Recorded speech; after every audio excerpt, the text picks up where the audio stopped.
מדוע באמת גורשו אדם וחווה מגן עדן? התשובה אולי תפתיע אתכם, וגם אם לא, שווה לכם לחכות לסוף הסרטון המאוד לא ארוך הזה, כי זה הולך לפתוח לנו פתח לאחד הנושאים הכי מרתקים, חזקים ועמוקים ביהדות. אז תהיו איתי 2 דקות, בואו נתחיל מהתשובה. אנחנו בפרק ג' שבראשית, הסיפור ידוע, הנחש, התפוח, עץ הדעת.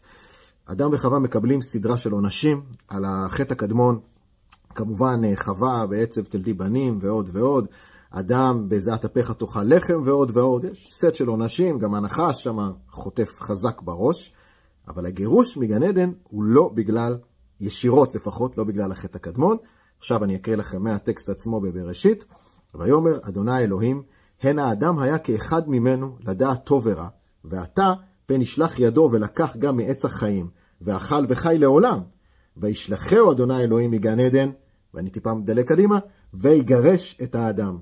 זאת אומרת, הגירוש מגן עדן נבע מחשש דווקא להמשך, פחות מענישה על מה שקרה, אלא החשש שאדם וחווה, מה שנקרא, נכנסו לשוונג, לא יעצרו בעץ הדעת, ואם יאפשרו להם להישאר בגן עדן, גם ייקחו ביס מעץ החיים, יזכו לחיי נצח, וזה כמובן היה משהו שהוא בלתי אפשרי.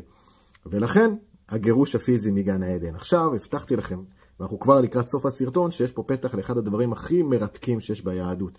כי נשאלת השאלה, איך זה יכול להיות שאדם וחווה, שכבר נענשו בצורה החמורה מאוד, הובהר להם גודל החטא שהם ביצעו, באכילה מעץ הדעת, איך יכול להיות ששנייה אחרי זה יש חשש שהם ימשיכו בדיוק באותו מסלול ויחטאו שוב הפעם עם עץ החיים?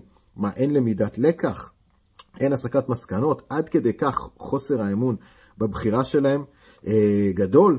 או זו סוגיה מטורפת, אני אעשה עליה סרטון מחר, אל תפספסו, ואני אשאיר אתכם בסוף רק עם משפט אחד שכבר הקראתי אבל הוא צריך להדהד לנו. ויאמר אדוני אלוהים, הן האדם היה כאחד ממנו לדעת טוב ורע. ניפגש בסרטון של מחר.